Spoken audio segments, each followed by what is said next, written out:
Hello students, आज का हमारा टॉपिक है एक्सप्लोजिव्स। और इससे पहले वाले लेक्चर में हम फायर आर्म्स को कवर कर चुके हैं। तो फायर आर्म्स में किस तरीके के और कौन कौन से एक्सप्लोजिव्स यूज होते हैं, आज हम इसको कवर करेंगे। तो लेट्स स्टार्ट। सबसे पहले इंट्रोडक्शन की बात करते हैं। तो एक्सप्लोजिव्स वो रिएक्टिव सबस्टांसेस होते हैं जिनमें की बहुत ज़्यादा पोटेंशियल एनर्जी पाई जाती है। और ये पोटेंशियल एनर्जी आपकी क्रिएट करती है। अगर इस पोटेंशियल एनर्जी को सडनली रिलीज कर दिया जाए तो ये क्रिएट करती है एक बड़ा सा एक्सप्लोजन। और ये एक्सप्लोजन अधिकतर अपने साथ लेके आता है लाइट, हीट, साउंड और प्रेशर। तो इनके कारण जो है बहुत बड़ा एक्सप्लोजन, बहुत बड़ा धमाका होता है। और वो जो सारे केमिकल सबस्टांसेस इस तरीके की पोटेंशियल एनर्जी को अपने अंदर रखते हैं, और जिनमें सडनली हम जिस एनर्जी को रिलीज करते हैं तो ये आपकी लाइट, हीट, साउंड या प्रेशर एनर्जी रिलीज होती है, तो उनको हम कलेक्टिवली एक्सप्लोजिव्स कहते हैं। इसमें हम जो पोटेंशियल एनर्जी स्टोर करके रखते हैं एक्सप्लोजिव मटेरियल के फॉर्म में, वो अधिकतर केमिकल एनर्जी या फिर प्रेशराइज गैस या फिर न्यूक्लियर एनर्जी की फॉर्म में होती है। तो जब हम केमिकल एनर्जी को स्टोर कर देंगे, प्रेशराइज एनर्जी, प्रेशराइज गैसेस को स्टोर कर देंगे, या फिर न्यूक्लियर एनर्जी को हम अपने एक्सप्लोजिव मटेरियल की तरह यूज करेंगे, तो उनके अंदर जो पोटेंशियल एनर्जी होगी वो आपकी कहलाएगी एक्सप्लोजिव्स। वो सारे केमिकल्स या वो सारे कंपोनेंट्स आपके कलेक्टिवली एक्सप्लोजिव्स कहलाएंगे। एक्सप्लोजिव्स में अधिकतर दो तरीके के फिनोमेना होते हैं। एक होता है डिफ्लग्रेशन और दूसरा होता है डेटोनेशन। तो इजीली समझें अगर हम, तो डिफ्लग्रेशन में क्या होगा कि कोई भी केमिकल जब चमकेगा या दमक नजर आएगी किसी भी केमिकल के एक्सप्लोजन में।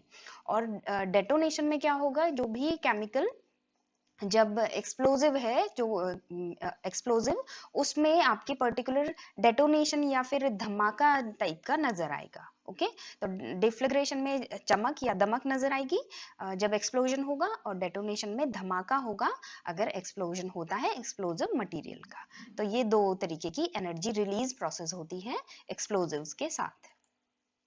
डेफ्लग्रेशन की बात करें तो ये लैटिन टर्म डीफ्लगेट से आया है, जिसका मतलब है टू बर्न डाउन। और ये एक सबसोनिक कंबशन है। सबसोनिक कंबशन मतलब जिसमें भी आपकी शॉक वेव्स यानी कि आपके जो झटका है, जो झटका आपके या फिर स्पीड जो होगी झटके की, उसकी स्पीड हमेशा स्पीड ऑफ साउंड से कम होगी, तो तब डिफ्लग्रेशन होगा। ओके, तो जब स्पीड ऑफ साउंड से कम यानी कि 800 माइल पर आवर से कम होगी अगर शॉक वेव की स्पीड, तो तब हम उसे डिफ्लग्रेशन कहेंगे। और ये डिफ्लग्रेशन प्रोसेस, ये जो दमकना है किसी भी एक्सप्लोजिव का, और जो भी एक्सप्लोजिव इस तरीके की डिफ्लग्रेशन शो करता है, वो लो एक्सप्लोजिव की कैटेगरी में आता है। ओके, तो इसमें धीरे धीरे करके कम जो भी केमिकल कंपाउंड है वो कंबशन शो करेगा, लेकिन कंबशन होगी सबसोनिक स्पीड ऑफ साउंड से हल्की। और ये आपकी होती है सबसोनिक स्पीड या सबसोनिक कंबशन, जिसे हम डिफ्लग्रेशन कहते हैं। नेक्स्ट आया detonation. Detonation Latin term detonate से आया है, जिसका मतलब है थंडर डाउन या थंडर फोर्थ।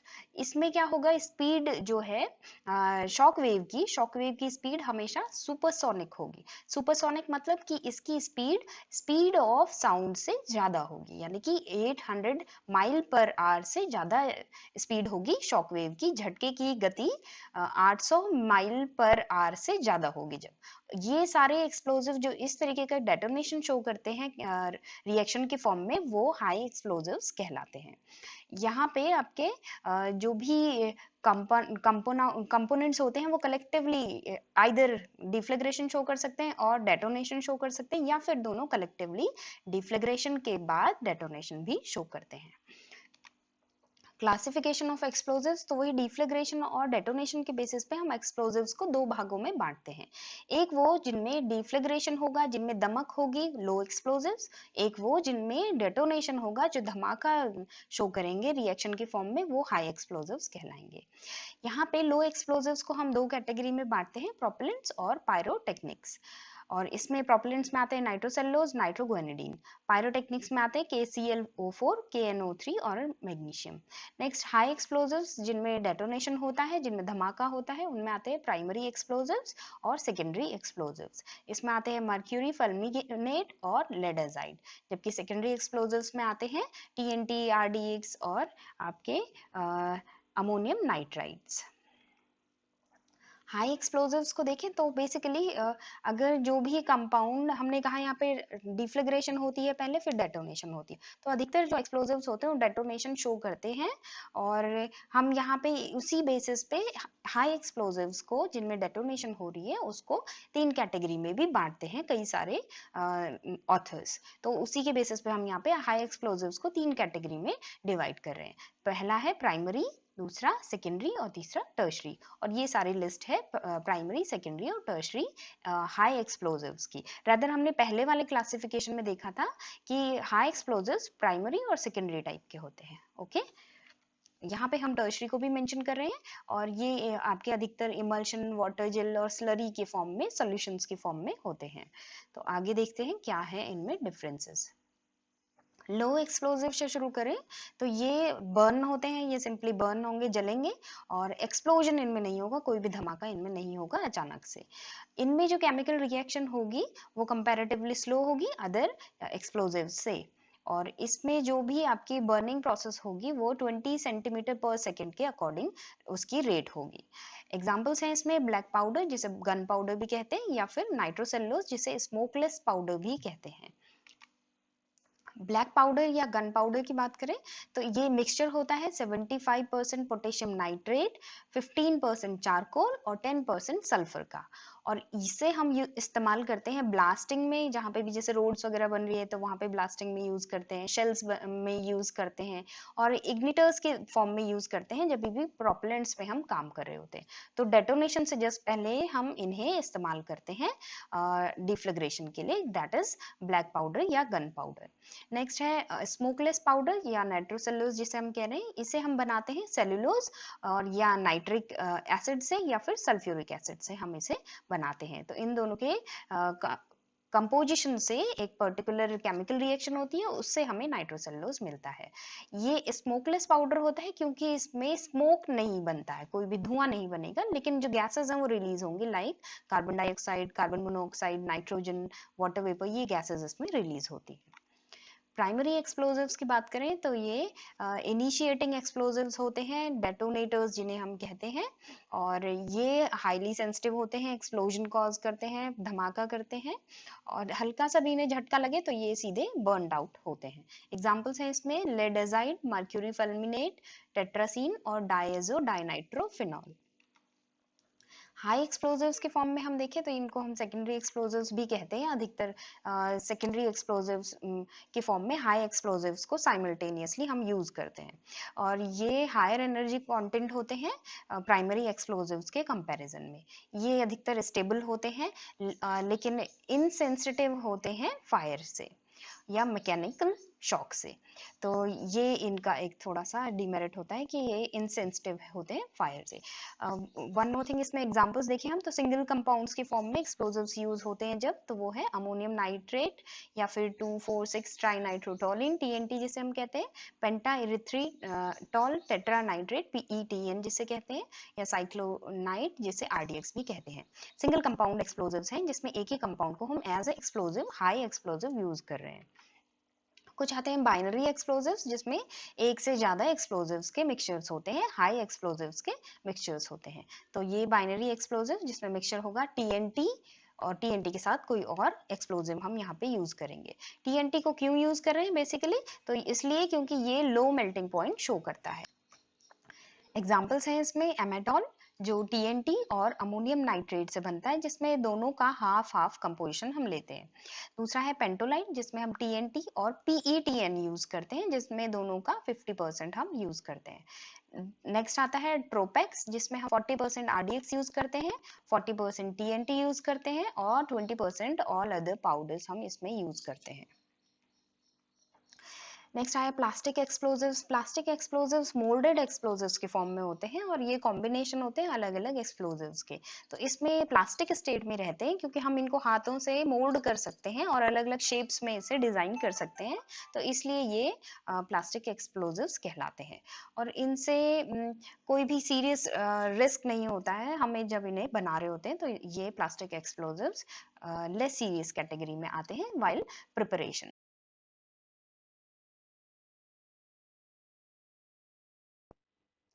नेक्स्ट है डायनामाइट्स। डायनामाइट्स में हम जिसमें भी nitroglycerine as a principal ingredient use करेंगे वो डायनामाइट्स होंगे। नाइट्रोग्लिसरीन एक ऑयली लिक्विड सब्सटेंस होता है जो डेटोनेट करता है यानी कि ब्लास्ट होता है, और इसमें जब ब्लास्ट होता है तो बहुत सारा प्रेशर और शॉक प्रेजेंट होता है, और ये आपका लगभग 50% नाइट्रोग्लिसरीन अपने अंदर लिए हुए होता है। इसमें आते हैं स्ट्रेट डायनामाइट्स आते हैं, ब्लास्टिंग जिलेटिन डायनामाइट्स आते हैं। स्ट्रेट डायनामाइट्स जिसमें डायनामाइट्स का ही major composition nitroglycerin as a major component होता है। ब्लास्टिंग जिलेटिन में जिलेटिन के साथ डायनामाइट्स हम या फिर नाइट्रोग्लिसरीन हम मिलाते हैं। नेक्स्ट आ गया है जेलिग्नाइट। जेलिग्नाइट जो है उसमें 65% ब्लास्टिंग जिलेटिन होता है प्लस 35% एब्जॉर्बिंग पाउडर के फॉर्म में हम यूज करते हैं कुछ ना कुछ। और इसमें जो है ये वाटर में भी हम इस तरीके के ये जो जेलिग्नाइट है स्पेसिफिकली हम अंडर वाटर भी इसे यूज कर पाते हैं फॉर एक्सप्लोजिव पर्पसेस। नेक्स्ट आया लेड एजाइड। लेड एजाइड को हम प्रिपेयर करते हैं जब भी एक्वस सॉल्यूशन लेंगे हम सोडियम एजाइड का या और लेड नाइट्रेट का, और इसमें जब हम सोडियम एजाइड और लेड नाइट्रेट को आपस में ट्रीट करेंगे तो हमें लेड एजाइड मिलेगा। इस जब भी हम लेडेजाइट बनाते हैं तो इसमें लार्ज क्रिस्टल्स की फॉर्मेशन होने लगती है, तो हमें ये अवॉइड करना होता है, क्योंकि अगर ये क्रिस्टल्स बन गए और इनमें स्लाइटली ब्रेकअप हो गए, ये क्रिस्टल्स आपस में टूट गए अगर, तो इनके टूटने से भी बहुत बड़ा एक्सप्लोजन हो जाता है। तो हमें ये जो लार्ज क्रिस्टल की फॉर्मेशन है ड्यूरिंग लेडेजाइट फॉर्मेशन, ये अवॉइड करनी होती है during its preparation. Technical grade में हम देखें तो जो भी आपके 92 से 96% लेडेजाइड है वो प्रेसिपिटेटेड वर्जन में हम यूज करते हैं, और इन्हें प्रेसिपिटेटेड वर्जन में यूज करने के लिए हम यूज करते हैं डेक्स्ट्रिन, पॉलीविनाइल अल्कोहल या फिर कुछ और सब्सटेंसेस, ताकि इनकी क्रिस्टल ग्रोथ को हम कंट्रोल कर सकें। ओके, तो 92 से 96% तो लेडेजाइड है और बाकी हम इसमें डेक्स्ट्रिन, पॉलीविनाइल अल्कोहल या फिर कुछ और other substances as a precipitant हम यूज करते हैं to control the growth of crystals.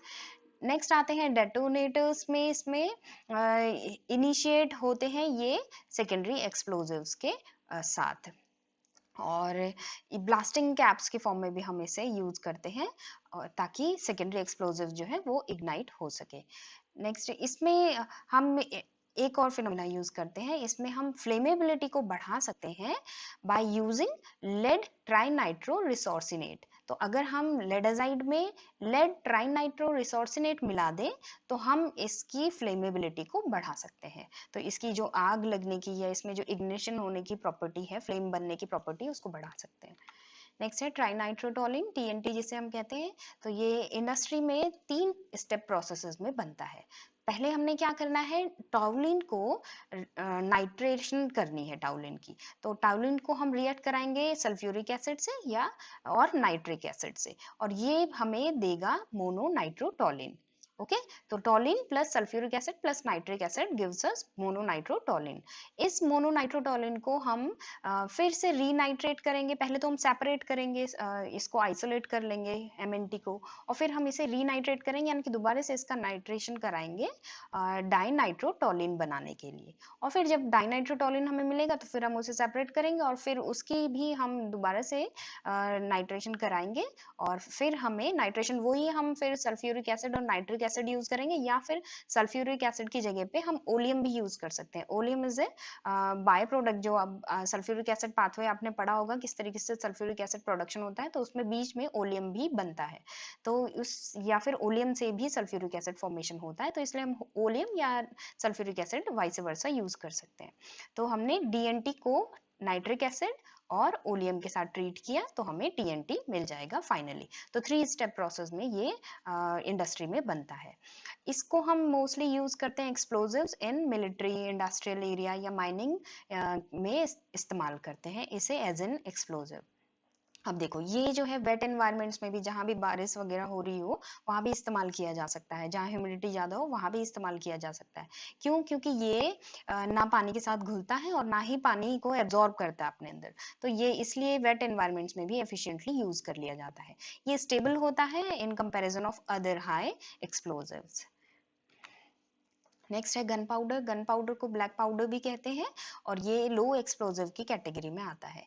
इसका डिकम्पोजिशन रेट बहुत स्लो होता है और इसको हम बनाते हैं सल्फर, चारकोल, पोटेशियम नाइट्रेट के मिक्सचर से। पोटेशियम नाइट्रेट जिसे सॉल्टपेटर भी कहते हैं। और ये सल्फर, चारकोल तो यहाँ पे फ्यूल्स की तरह यूज होंगे, जबकि ऑक्सीडाइजर जो है वो सॉल्टपेटर ऑक्सीडाइजर का यहाँ पे काम करेगा। तो ऑक्सीडाइजर और फ्यूल दोनों मिलके यहाँ पे गन पाउडर फॉर्म करेंगे।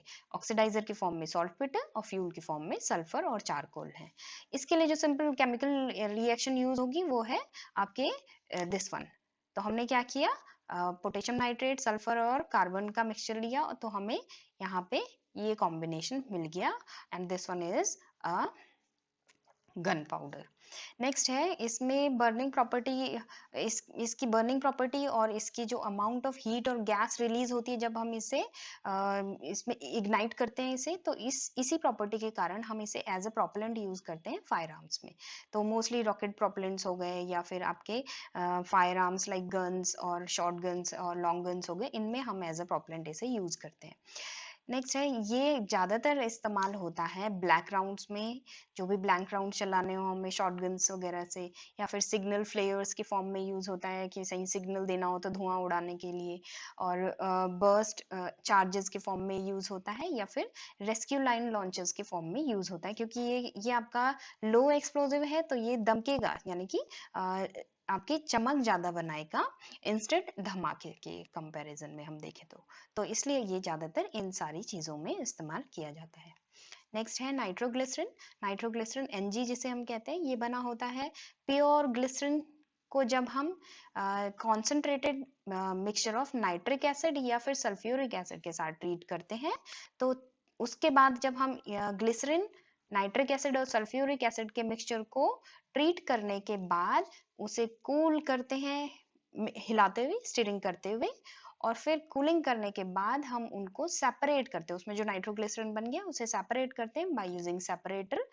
तब हमें आफ्टर वॉशिंग प्रोसेस, उसके बाद वॉशिंग प्रोसेस होगी जिसमें हम पानी या एल्कलाइन सोडा से अपने नाइट्रोग्लिसरिन को साफ करके धो के अलग निकाल लेंगे, तब हमें फाइनली नाइट्रोग्लिसरिन मिलेगा। और मोस्टली हम क्या करते हैं कि नाइट्रोसेलुलोज और नाइट्रोग्लिसरिन को एक साथ इस्तेमाल करते हैं in the form of explosives, और ये पाउडर्स की फॉर्म में हम, या फिर गन प्रोपेलेंट्स की फॉर्म में, या स्मोकलेस रॉकेट प्रोपेलेंट के फॉर्म में हम इसे इस्तेमाल करते हैं अलॉन्ग विद नाइट्रोसेल्यूलोज।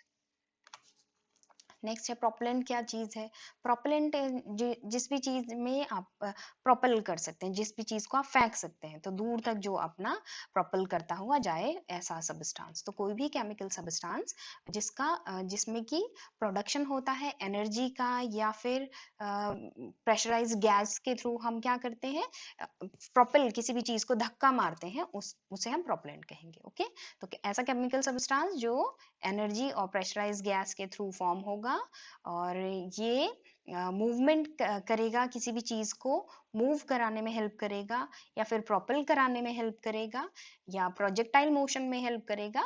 तो कभी भी जैसे हमें रॉकेट लॉन्च करना है तो उसके लिए हमें क्या चाहिए कि वो रॉकेट को प्रोपेल आउट करके नीचे एंटी ग्रेविटी ले जाए, तो उसके लिए हमें जो केमिकल्स चाहिए वो सारे प्रोपेलेंट्स कहलाएंगे। नेक्स्ट है ये एक जनरल, हम इसकी डेफिनेशन समझे तो those chemicals which are use to create thrust, जो थर्स्ट क्रिएट करेंगे, एक तरीके से धक्का मारेंगे, उनको हम प्रोपेलेंट्स कहेंगे। तो यहाँ पे दो तरीके के प्रोपेलेंट्स होते हैं, solid propellants and liquid propellants. Solid propellants होते हैं होमोजेनस और हेट्रोजेनस वर्जन के। लिक्विड प्रोपेलेंट्स होते हैं मोनो प्रोपेलेंट या बाय प्रोपेलेंट। नाम से ही वैसे समझ में आ रहा होगा, हम इन्हें समझते हैं। और होमोजेनस सॉलिड प्रोपेलेंट वो होते हैं जिनका कि होमोजेनस मिक्सचर बनेगा सॉलिड कंपोनेंट का। तो हमने क्या किया, सॉलिड प्रोपेलेंट लिया, और या फिर सॉलिड प्रोपेलेंट का मिक्सचर लिया और उसका एक कोलाइडल स्टेट बना लिया। तो होमोजेनस सॉल्यूशन बनाना है हमने, जिसमें कि दोनों के दोनों सॉलिड कंपोनेंट एक साथ इतने घुल मिल जाए कि दोनों को हम अलग अलग आइडेंटिफाई ना कर पाए। ओके, तो इस तरीके का सॉल्यूशन बनेगा होमोजेनस सॉलिड प्रोपेलेंट में। दूसरा हो गया, इसमें आते हैं सिंगल प्रोपेलेंट। तो सिंगल बेस जिसमें हम यूज करेंगे वो सिंगल प्रोपेलेंट होंगे, जैसे नाइट्रोसेलुलोज को अकेले हमने इस्तेमाल किया तो उसे हम गन कॉटन या स्मोकलेस पाउडर कहेंगे।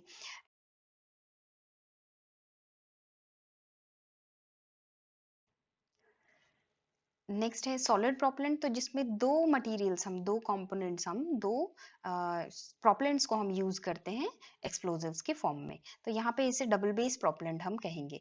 और जैसे बैलिस्टाइट हो गया, तो बैलिस्टाइट में क्या होता है कि दो हम एक्सप्लोजिव्स को यूज करते हैं एज अ प्रोपेलेंट, तो एक हो गया नाइट्रोसेलुलोज, दूसरा हो गया नाइट्रोग्लिसरीन। इन दोनों का जब हम मिक्सचर लेंगे तो वो एक डबल बेस प्रोपेलेंट की तरह बिहेव करेगा और इसे हम बैलिस्टाइट कहते हैं। तो ऐसे अलग अलग नाम नॉमेनक्लेचर हैं इनके, फिलहाल हम बैलिस्टाइट को ही मेंशन करते हैं। तो सिंगल प्रोपेलेंट में आ गया गन कॉटन या स्मोकलेस पाउडर, और डबल बेस प्रोपेलेंट में आ गया बैलिस्टाइट। ये दोनों होमोजेनस सॉलिड प्रोपेलेंट्स हैं। नेक्स्ट है हेट्रोजेनस सॉलिड प्रोपेलेंट, तो इसमें ये जो मिक्सचर होगा दो अलग अलग एक्सप्लोजिव्स का, वो हमेशा हेट्रोजेनस कंपोजिशन में रहेगा। हेट्रोजेनस मतलब ये इनको हम अलग अलग से आइडेंटिफाई कर सकते हैं, ये होमोजेनिटी एक सारता नहीं दिखाएंगे जब भी इनका हम मिक्सचर बनाएंगे। और यहाँ पे एग्जांपल है जैसे गन पाउडर, तो गन पाउडर सबसे पुराना प्रोपेलेंट है जो हम as a heterogeneous solid propellant use करते हैं। इसमें फ्लेम टेम्परेचर होता है 800 से 1500 डिग्री सेंटीग्रेड, और इसका वॉल्यूम ऑफ गैसेस जो है वो 400 टाइम्स ज़्यादा होता है in comparison of volume of charges. तो इसलिए हम इसे एज अ प्रोपेलेंट यूज करते हैं ताकि ये थर्स्ट को क्रिएट कर सके किसी भी प्रोजेक्टाइल को या फिर किसी भी ऑब्जेक्ट को फेंकने के लिए। ओके, नेक्स्ट है लिक्विड प्रोपेलेंट, इसमें आते हैं, अच्छा ये जो है ज़्यादा इस्तेमाल होते हैं in comparison of solid propellants, क्योंकि ये ज़्यादा वर्सेटाइल होते हैं, ज़्यादा इस्तेमाल किए जाते हैं, इजी होते हैं हैंडल करने में, इसलिए इनकी इंपॉर्टेंस ज़्यादा होती है। मोनो प्रोपेलेंट आते हैं लिक्विड प्रोपेलेंट में पहले, तो ये मोनो प्रोपेलेंट जिसमें कि आपका सिंगल एक ही प्रोपेलेंट होगा, लिक्विड होगा लेकिन, और इसमें एग्जाम्पल्स आते हैं जैसे हाइड्रोजन पेरोक्साइड, नाइट्रोमीथेन, ये ये स्मूथली बर्न होते हैं और इनको हम सेफली स्टोर भी कर सकते हैं। नेक्स्ट है बाय प्रोपेलेंट्स, जिसमें हम दो अलग अलग लिक्विड फ्यूल्स को यूज करेंगे प्रोपेलेंट बनाने के लिए। तो यहाँ पे लिक्विड फ्यूल्स जो हम यूज करते हैं जैसे लिक्विड हाइड्रोजन और हाइड्रोजीन, इथाइल एल्कोहल, तो इनको हम as a common bipropellant के फॉर्म में यूज करते हैं। तो ये हो गए लिक्विड प्रोपेलेंट्स जो दो तरीके के हैं, monopropellant and bye propellants.